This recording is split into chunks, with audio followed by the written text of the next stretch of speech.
His narration in this movie is pitch perfect, and the way he differentiates between his two Mickeys through body language alone, chef's kiss. Bum, bum, bum. Welcome to Ken Reviews. I'm Ken, Mr. I'm gonna watch it, so you don't have to. And this is a review for Mickey17.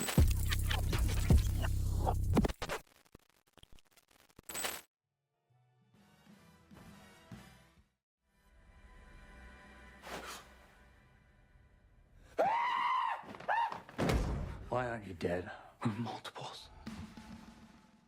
If you enjoy anything movies, TV, video games, theater, this is the place to be. Hit the subscribe button. That way, let's discuss. What happens when you sign up for a space mission where you're expected to die over and over again? Enter Mickey17, Bong Joon-ho's latest dive into the bizarre, where Robert Pattinson plays an expendable clone tasked with dangerous jobs while his memories transfer into each new body. But what happens when one Mickey decides, you know what, I've had enough? Well, chaos, existential death, existential dread, and a whole lot of Mark Ruffalo being extra. That's what. First things first, let's talk about Robbie P. Oh my days. Let's just acknowledge this man's reign. This guy went from being a brooding teenage vampire to a sparkling indie darling to our current very broody Batman. And now he's playing two versions of himself in space. And he does it so seamlessly, you actually forget that they're the same dude. His narration in this movie is pitch perfect, and the way he differentiates between his two Mickeys through body language alone,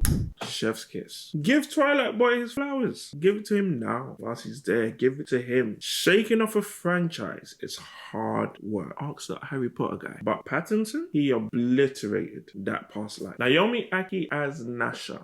She ate. Action sequences handled. Comedy moments on point. And she brings the kind of chaotic, goofy energy that makes her a scene stealer. Hollywood, take notes. She's ready for her leading action movie era. Hire that girl, man. Hire her. And then there's Mark Ruffalo. My guy went full on method on whatever he thought this role was. Every line delivery, every gesture, just delightfully over the top. If you squint, you can see his inspiration rhyming with bum, bum, bum. You know what I'm talking about. He's having too much fun, and honestly, it works. The supporting cast is stacked with big names, all pulling their weight. But let's talk about the real scene stealers, the aliens. They weren't just background existentials. These guys had depth, warmth, a surprising amount of emotional resonance. I didn't expect them to take center stage the way they did though. But hey, Bong Joon-ho does what he wants. Visually stunning. CGI used just enough to enhance the storytelling without really overwhelming. This is Bong's first fully English language feature. Correct me if I'm wrong. And he sticks to his signature cinematic style. Intricate framing, smooth long takes, and a perfect blend of eerie and comedic tones. The soundtrack, chef's kiss, adding depth to both tense and absurd moments alike. Let's get into the nitty-gritty. Is this Parasite? No. And that's where expectations might trip people up. If you walk in expecting another Oscar-winning societal critique, you might leave confused. But if you take Mickey17 for what it is, Bong Joon-ho's brand of sci-fi chaos with a touch of black comedy, you'll have a blast. The film juggles human greed, the ethical dilemmas of cloning, the existential dread of being literally replaceable, and throws in philosophical questions about encountering extraterrestrial life. Oh yeah, there's a love story. Because of course, it's Bong. And somehow, all of that still works. The concept of the whole Expendables makes for some hilarious dark moments. There's depth, there's comedy, and there's absolute mayhem. The full circle storytelling is classic Bong Joon-ho, making the whole experience feel satisfyingly complete. If there's a downside, maybe the runtime. It's a bit long, but honestly, it's entertaining enough to power through. Overall, Mickey17 is as ridiculous as it is refreshing, as thought-provoking as it is absurd. A wild ride of existential dread and sci-fi insanity that only Bong Joon-ho could pull off. My final verdict, take a trip, enjoy the chaos, and respect Robert Pattinson's commitment and never being typecast again. If you're enjoying these reviews, be like Mickey17 or 16 or 15 and keep coming back. To do that, just like, drop a comment, and subscribe to the channel. And that way, let's discuss.